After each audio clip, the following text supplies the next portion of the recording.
Hello, this is Miss Yetter, and we are continuing our saga of Hollow City, the second book or second novel of Miss Peregrine's Home for Peculiar Children.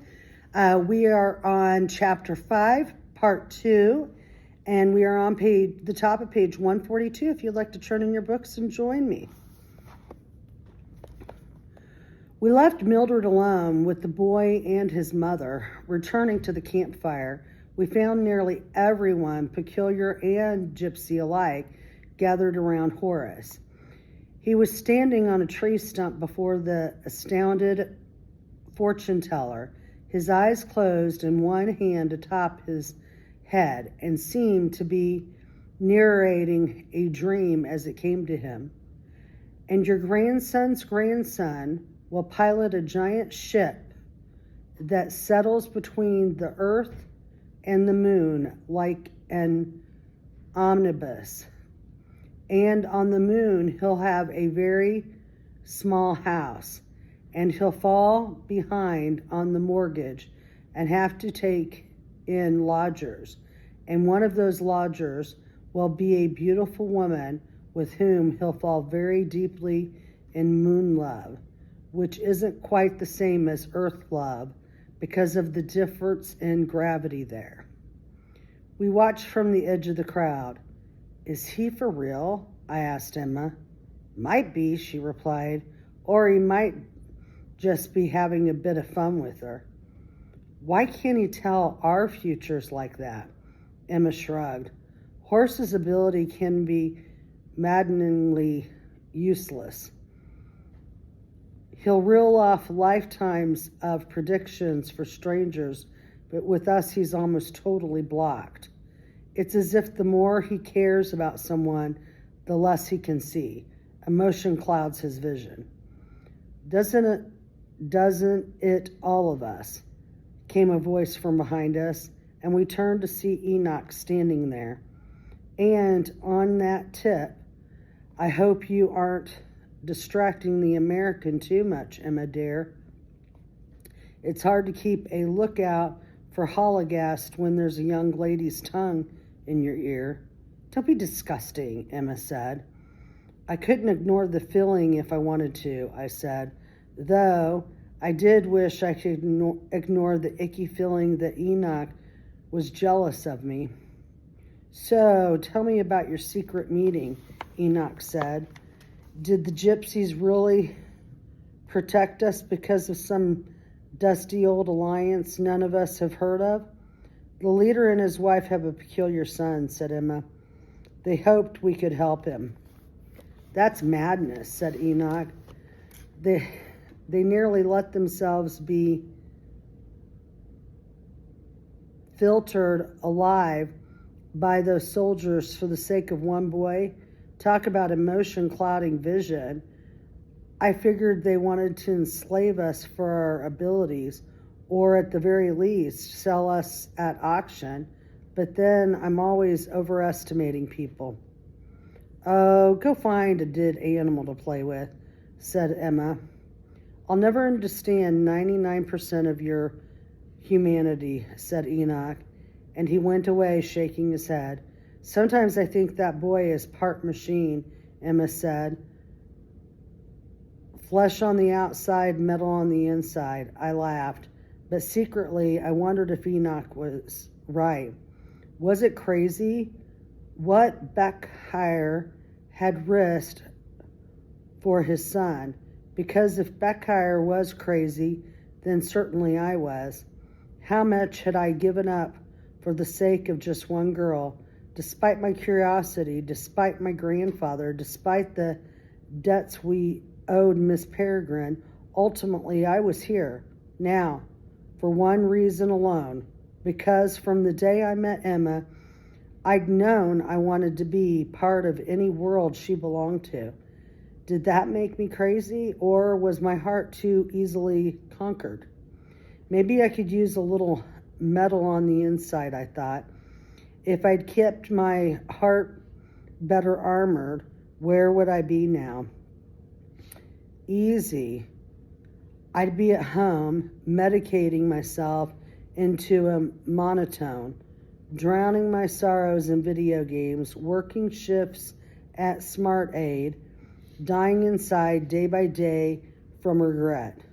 You coward, you weak, pathetic child, you threw your chance away. But I hadn't. In reaching toward Emma, I'd risked everything, was risking it again every day.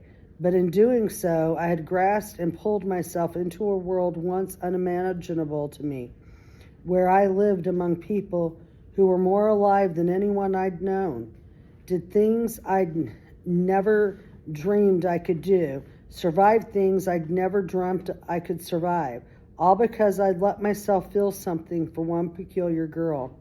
Despite all the trouble and danger we found ourselves in, and despite the fact that this strange new world had started to crumble the moment I discovered it, I was profoundly glad I was here. Despite everything, this peculiar life was what I'd always wanted. Strange, I thought, how you can be living your dreams and your nightmares at this very same time. What is it? Emma said. You're staring at me. I wanted to thank you, I said. She wrinkled her nose and squinted like I'd said something funny. Thank you for what? She said. You give me strength I don't know I had. I said, you make me better. She blushed. I don't know what to say. Emma, bright soul, I need your fire, the one inside you.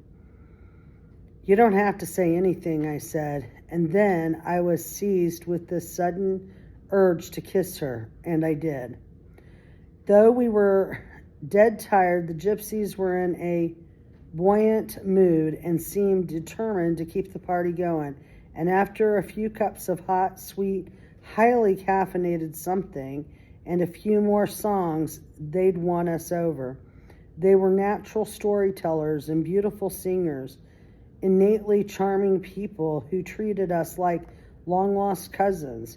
We stayed up half the night trading stories. The young boy who'd thrown his voice like a bear did a ventriloquist act that was so good I almost believed his dummies had come alive. He seemed to have a little crush on Emma and delivered the whole routine to her, smiling encouragingly, but she pretended not to notice and made a point of holding my hand. Later, they told us the story of how, during the First World War, the British Army had taken all their horses, and for a while they'd had none to pull their wagons. They had been left stranded in the forest, this very forest, when one day a herd of long-horned goats wandered into their camp. They looked wild, but were tame enough to eat out of your hand. So someone got the idea to hitch one to a wagon, and 3 goats turned out to be nearly as strong as the horses they'd lost. So the gypsies got unstuck, and until the end of the war, their wagons were pulled by these peculiarly strong goats, which is how they became known throughout Wales as goat people. As proof, they passed around a photo of Bookhire's uncle riding a goat-pulling wagon. He knew without anyone having to say it that this was the lost herd of peculiar goats Addison had talked about. After the war, the army gave back the gypsies' horses, and the goats, no longer needed, disappeared again into the forest. Finally, campfires dwindled. They laid out sleeping rolls for us and sang a lullaby in a lilting foreign language, and I felt pleasantly like a child. The ventriloquist came to say good night to Emma. She shooed him away, but not before he left a calling card. On the back was an address in Cardiff, where he picked up mail every few months, whenever the gypsy stopped through. On the front was his photo with dummies and a little note written to Emma. She showed it to me and snickered, but I felt bad for the guy. He was guilty only of liking her, same as me.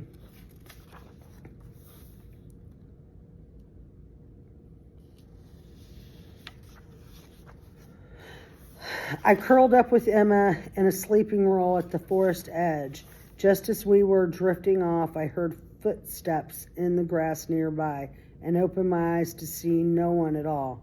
It was Millard, back again after having spent the evening talking with the gypsy boy. He wants to come with us, said Millard. Who? Emma mumbled groggily. Where? The boy with us. And what did you say? I told him it was a bad idea, but I didn't say no precisely. You know we can't take on anyone else, Emma said. He'll slow us down. I know, said Millard. But he's disappearing very rapidly and he's frightened. Soon he'll be entirely invisible and he's afraid he'll fall behind their group one day and the gypsies won't notice, and he'll be lost forever in the woods among the wolves and spiders. Emma groaned and rolled over to face Millard. He wasn't going to let us sleep until this was decided. I know he'll be disappointed, she said, but it's really impossible. I'm sorry, Mill. Fair enough, Millard said heavily. I'll give him the news. He rose and slipped away. Emma sighed, and for a while she tossed and turned, restless. You did the right thing, I whispered. It isn't easy being the one everybody looks to. She said nothing, but snuggled into the hollow of my chest. Gradually we drifted off. The whispers of breeze, blown branches, and the breathing of horses gentling us to sleep. It was a night of thin sleep and bad dreams, spent much as I'd spent the previous day, being chased by packs of nightmare dogs. By morning I was worn out. My limbs felt heavy as wood, my head cottony. I might have felt better if I hadn't slept at all. Bookire woke us at dawn. Rise and shine, Sendragasti, he shouted, tossing out hunks of brick hard bread. There'll be time for sleeping when you're dead. Enoch knocked his beard against a rock and it clacked like wood. We'll be dead soon enough with breakfast like this. Bookire roughed Enoch's hair, grinning. Come on. Where's your peculiar spirit this morning? In the wash, said Enoch, covering his head with the sleeping roll. Bookire gave us 10 minutes to prepare for the ride to town. He was making good on his promise and would have us there before the morning's first train. I got up, stumbled to a bucket of water, splashed some on my face, brushed my teeth with my finger. Oh, how I miss my toothbrush. How I long for my minty floss, my ocean breeze scented deodorant stick.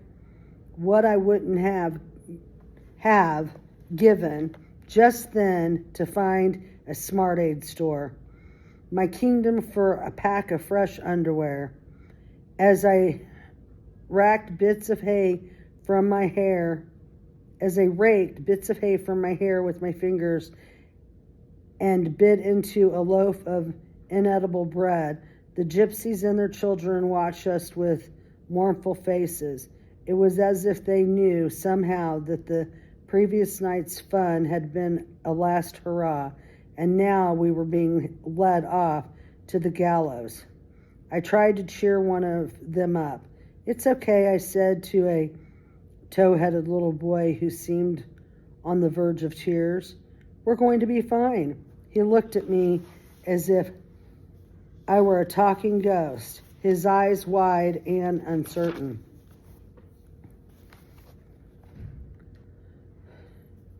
Eight horses were rounded up and 8 gypsy riders, one for each of us. Horses would get us to town much faster than a caravan of wagons could, they were also terrifying to me.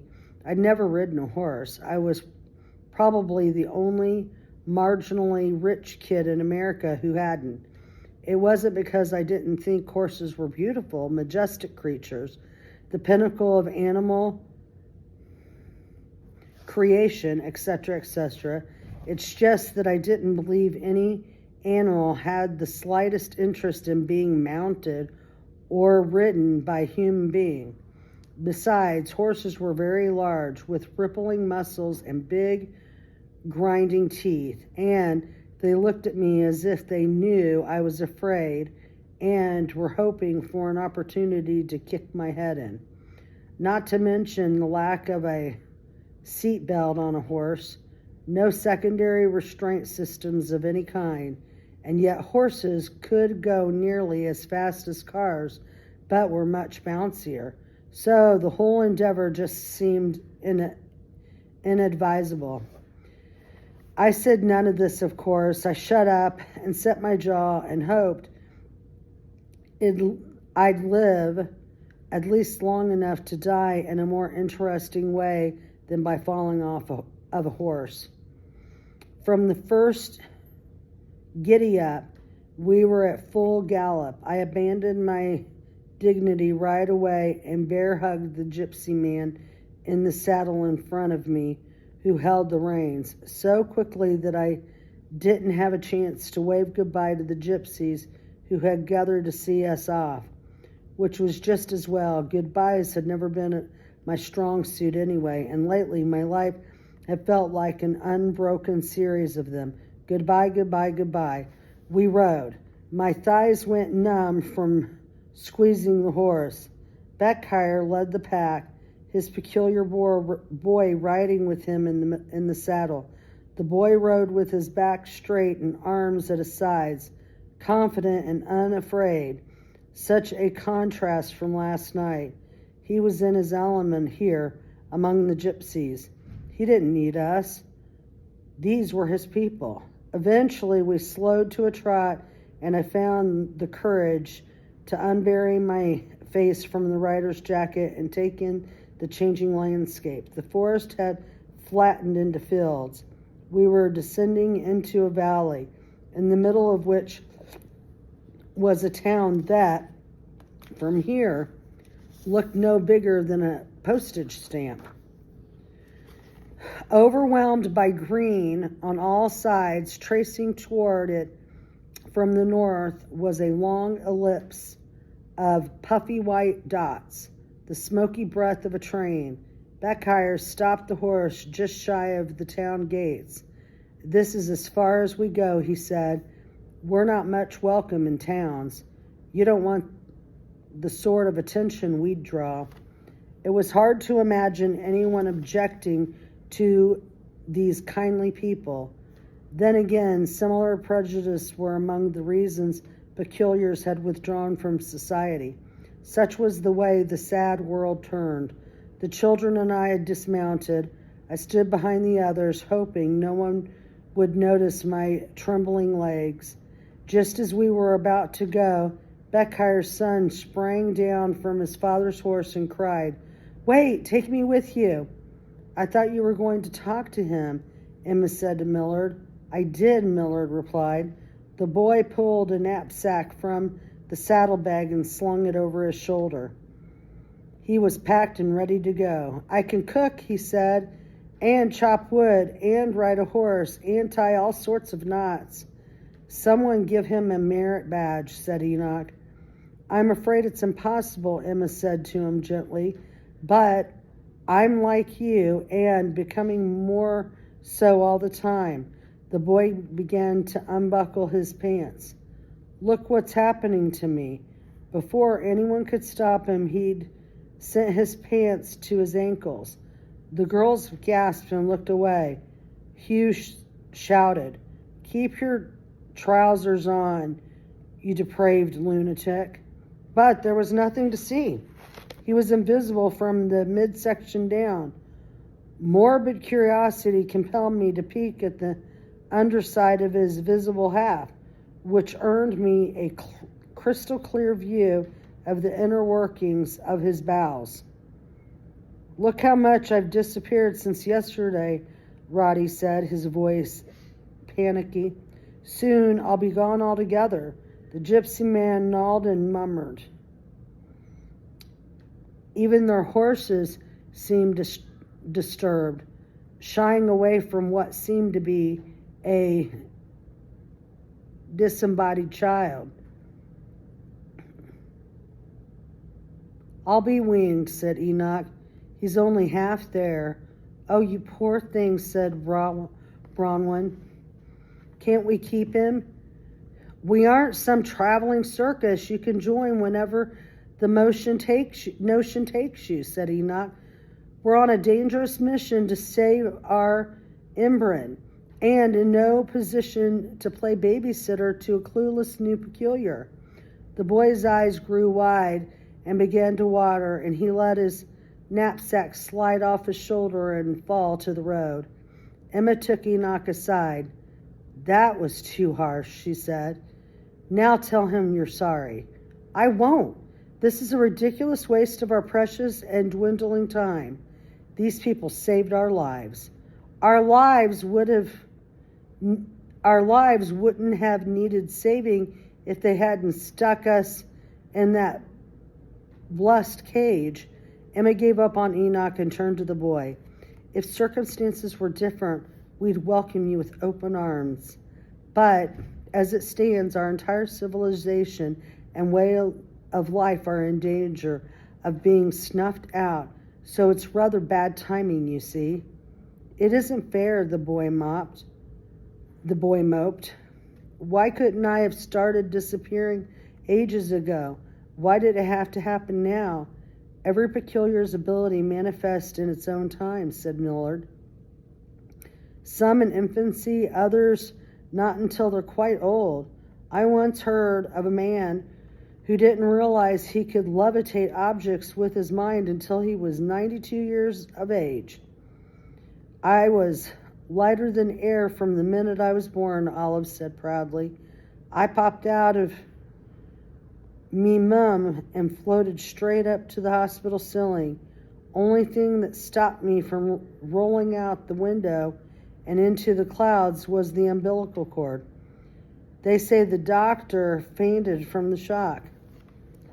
You're still quite shocking, love, Bronwyn said, giving her a reassuring pat on the back. Millard, visible thanks to the coat and boots he wore, went to the boy. What does your father think about all of this? He said. Naturally, we don't want him to go, Beckheyer said. But how can we properly care for our son if we can't even see him? He wants to leave, and I wonder if perhaps he'd be better off among his own kind. Do you love him? Millard asked bluntly. Does he love you? Beckheyer's brow furrowed. He was a man of traditional sensibility, and the question made him uncomfortable.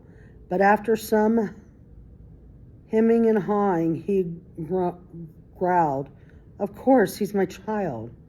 Then you are his kind, said Millard. The boy belongs with you, not us. Beckheyer was loath to show emotion in front of his men, but at this, I saw his eyes flicker and his jaw tighten. He nodded, looked down at his son, and said, Come on, then. Pick up your bag and let's go. Your mother'll have tea waiting. All right, Papa, the boy said, seeming at once disappointed and relieved. You'll be fine, Millard assured the boy. Better than fine, and when this is all over, I'll look for you. There are more like us out there, and we'll find them one day together. Promise, the boy said, his eyes full of hope. I do, said Millard. And with that, the boy climbed back onto his father's horse, and we turned and walked through the gates into town.